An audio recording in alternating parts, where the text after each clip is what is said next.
Sultan entertained Aladdin with utmost magnificence, and at night, on the conclusion of the marriage ceremonies, the princess took leave of the Sultan her father. Bands of music led the procession, followed by 100 state ushers, and the like number of black mutes, in 2 files, with their officers at their head. 400 of the Sultan's young pages carried flambeaux on each side, which, together with the illumination of the Sultan's and Aladdin's palaces, made it as light as day. In this order the princess, conveyed in her litter, and accompanied also by Aladdin's mother, carried in a superb litter and attended by her women slaves, proceeded on the carpet which was spread from the Sultan's palace to that of Aladdin. On her arrival, Aladdin was ready to receive her at the entrance, and led her into a large hall, illuminated with an infinite number of wax candles, where a noble feast was served up. The dishes were of massy gold, and contained the most delicate viands. The vases, basins, and goblets were gold also, and of exquisite workmanship, and all the other ornaments and establishments of the hall were answerable to this display. The princess, dazzled to see so much riches collected in one place, said to Aladdin, "I thought, Prince, that nothing in the world was so beautiful as the Sultan, my father's palace, but the sight of this hall alone is sufficient to show I was deceived." When the supper was ended, there entered the company of female dancers, who performed, according to the custom of the country, singing at the same time verses in praise of the bride and bridegroom. About midnight, Aladdin's mother conducted the bride to the nuptial apartment, and he soon after retired. The next morning the attendants of Aladdin presented themselves to dress him, and brought him another habit, as rich and magnificent as that worn the day before. He then ordered one of the horses to be got ready, mounted him, and went to the midst of a large troop of slaves to the Sultan's palace, to entreat him to take a repast in the princess's palace, attended by his Grand Vizier and all the lords of his court. The Sultan consented with pleasure, rose up immediately, and, preceded by the principal officers of his palace, followed by all the great lords of his court, accompanied Aladdin. The nearer the Sultan approached Aladdin's palace, the more he was struck with its beauty, and when he entered it, came into the hall, and saw the windows enriched with diamonds, rubies, emeralds, all large, perfect stones. He was completely surprised, and said to his son-in-law, "This palace is one of the wonders of the world, for where in all the world besides shall we find walls built of massy gold and silvers, and diamonds, rubies, and emeralds composing the windows? But what most surprises me is that a hall of this magnificence should be left with one of its windows incomplete and unfinished." "Sire," answered Aladdin, "the omission was by design, since I wished you should have the glory of finishing this hall." "I take your intention kindly," said the Sultan, "and will give orders about it immediately." After the Sultan was finished his magnificent entertainment, provided for him and for his court by Aladdin, he was informed that the jewelers and goldsmiths attended, upon which he returned to the hall, and showed them the window which was unfinished. "I sent for you," said he, "to fit up this window in as great perfection as the rest. Examine them well, and make all the dispatch you can."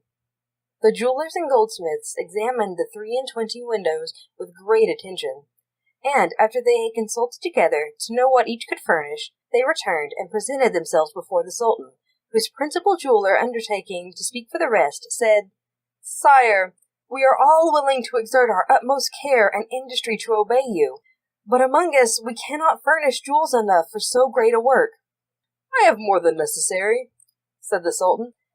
"Come to my palace, and you shall choose what may answer your purpose." When the Sultan returned to his palace, he ordered his jewels to be brought out, and the jewelers took a great quantity, particularly those that Aladdin had made a present of, which they soon used, without making any great advance in their work. They came again several times for more, and in a month's time they had not finished half their work. In short, they used all the jewels the Sultan had, and borrowed of the Vizier, but yet the work was not half done. Aladdin, who knew that all the Sultan's endeavors to make this window like the rest were in vain, sent for the jewelers and goldsmiths, and not only commanded them to desist from their work, but ordered them to undo what they had begun, and to carry all their jewels back to the Sultan and to the Vizier. They undid in a few hours what had been 6 weeks about, and retired, leaving Aladdin alone in the hall. He took the lamp, which he carried about him, rubbed it, and presently the genie appeared. "Genie," said Aladdin, I ordered thee to leave one of the 24 windows of this hall imperfect, and thou hast executed my commands punctually. Now I would have thee make it like the rest." The genie immediately disappeared. Aladdin went out of the hall, and, returning soon after, found the window, as he wished it to be, like the others. In the meantime, the jewelers and goldsmiths repaired to the palace, and were introduced into the Sultan's presence, where the chief jeweler presented the precious stones which he had brought back. The Sultan asked them if Aladdin had given them any reason for so doing, and they answered that he had given them none. He ordered a horse to be brought, which he mounted, and rode to his son-in-law's palace, with some few attendants on foot, to inquire why he had ordered the completion of the window to be stopped. Aladdin met him at the gate, and without giving any reply to his inquiries, conducted him to the grand saloon, where the Sultan, to his great surprise, found the window, which was left imperfect, to correspond exactly with the others. He fancied at first that he was mistaken, and examined the 2 windows on each side, and afterwards all 24, but when he was convinced that the window, which several workmen had been so long about, was finished in so short a time, he embraced Aladdin and kissed him between his eyes. "My son," said he, "what a man you are to do such surprising things, always in the twinkling of an eye! There is not your fellow in the world. The more I know, the more I admire you." The Sultan returned to his palace, and after this went frequently to the window to contemplate and admire the wonderful palace of his son-in-law. Aladdin did not confine himself to his palace, but went with much state, sometimes to one mosque and sometimes to another, to prayers, or to visit the Grand Vizier or the principal lords of court. Every time he went out, he caused 2 slaves, who walked by his side of his horse, to throw handfuls of money among the people as he passed through the streets and squares. This generosity gained him the love and blessings of the people, and it was common for them to swear by his head. Thus Aladdin, while he paid all respects to the Sultan, won by his affable behavior and liberty the affections of the people. Aladdin had conducted himself in this manner several years, when the African magician, who had for some years dismissed him from his recollections, determined to inform himself with the certainty whether he had perished, as he supposed, in the subterranean cave or not. After he had resorted to a long course of magical ceremonies, he had formed a horoscope by which to ascertain Aladdin's fate, and what was his surprise to find the appearances declare Aladdin, instead of dead in the cave, that he had made his escape and was living in royal splendor by the aid of the genie of the wonderful lamp. On the very next day, the magician set out and traveled with the utmost haste to the capital of China, where, on his arrival, he took up his lodgings in a khan. He then quickly learned about the wealth, charities, happiness, and splendid palace of the Prince Aladdin. Directly he saw the wonderful fabric, he knew that none but the genies, the slaves of the lamp, could have performed such wonders, and picked to the quick at Aladdin's high estate, he returned to the khan. On his return, he had recourse to an operation of geomancy to find out where the lamp was, whether Aladdin carried it about with him, or where he left it. The result of his consultation informed him, to his great joy, that the lamp was in the palace. "Well," said he, rubbing his hands in glee, "I shall have the lamp, and I shall make Aladdin return to his original mean condition."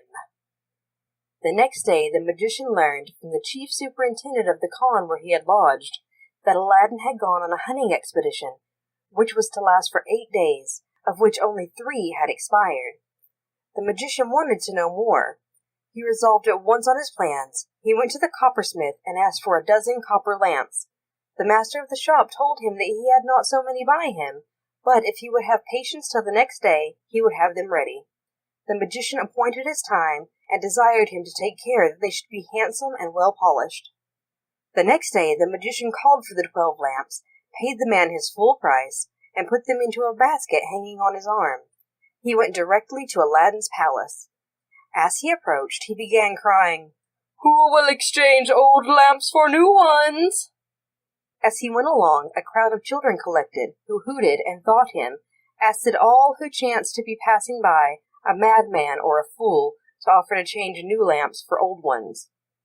The African magician regarded not their scoffs, hootings, or all they could say to him, but still continued crying, Who will change old lamps for new ones?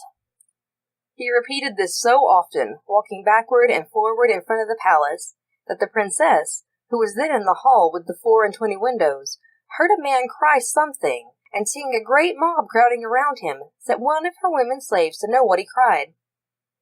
The slave returned, laughing so heartily that the princess rebuked her.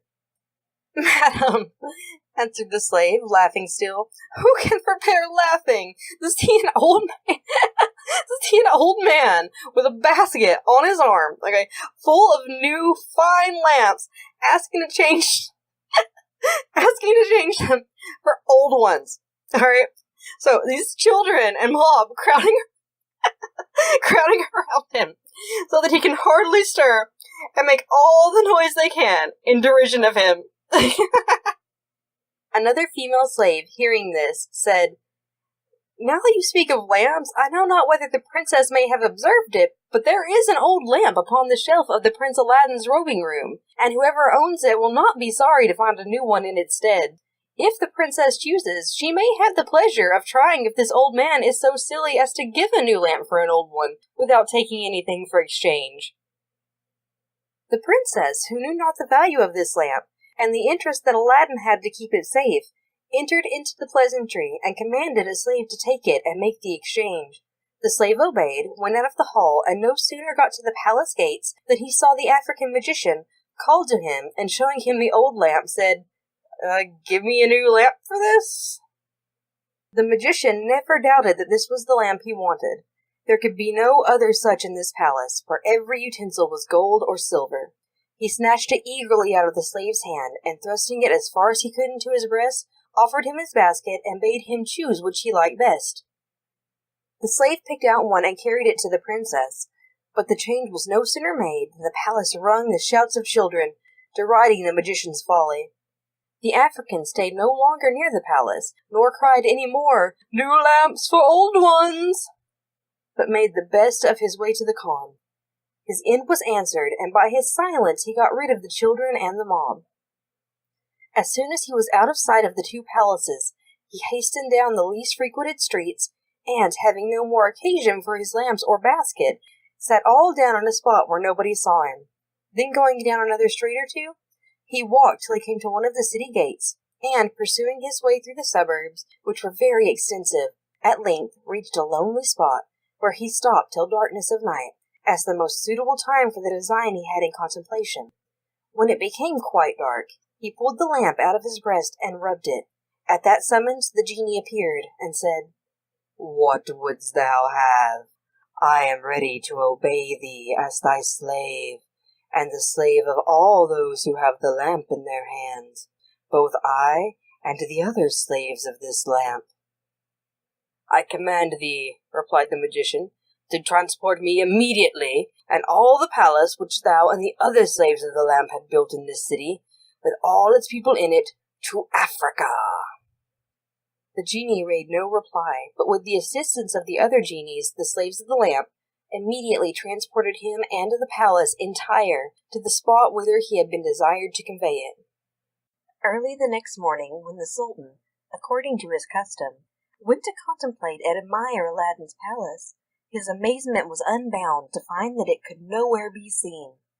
He could not comprehend how so large a palace, which had so plainly been seen every day for some years, should vanish so soon, and not leave the least remains behind.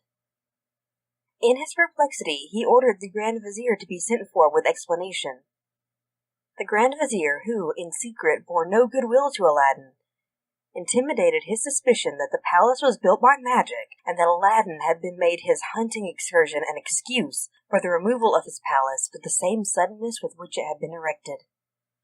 He induced the Sultan to send a detachment of his guard, and to have Aladdin seized as prisoner of the state. On his son-in-law being brought before him, he would not hear a word from him, but ordered him to be put to death. The decree caused so much discontent among the people, whose affection Aladdin had secured by his largeness and charities, that the Sultan, fearful of an insurrection, was obliged to grant him his life. When Aladdin found himself at liberty, he again addressed the Sultan. Sire, I pray you to let me know the crime by which I have thus lost favour of thy countenance. Your crime, answered the Sultan. Wretched man, do you not know it? Follow me, and I will show you.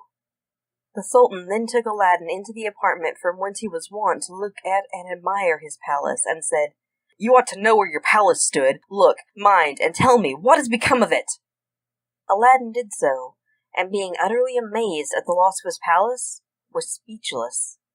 At last, recovering himself, he said, It is true, I do not see the palace. It has vanished. But I had no concern in its removal. I beg you, give me 40 days, and if in that time I cannot restore it, I will offer my head to be disposed of at your pleasure. I give you the time you ask, but at the end of the 40 days, forget not to present yourself before me.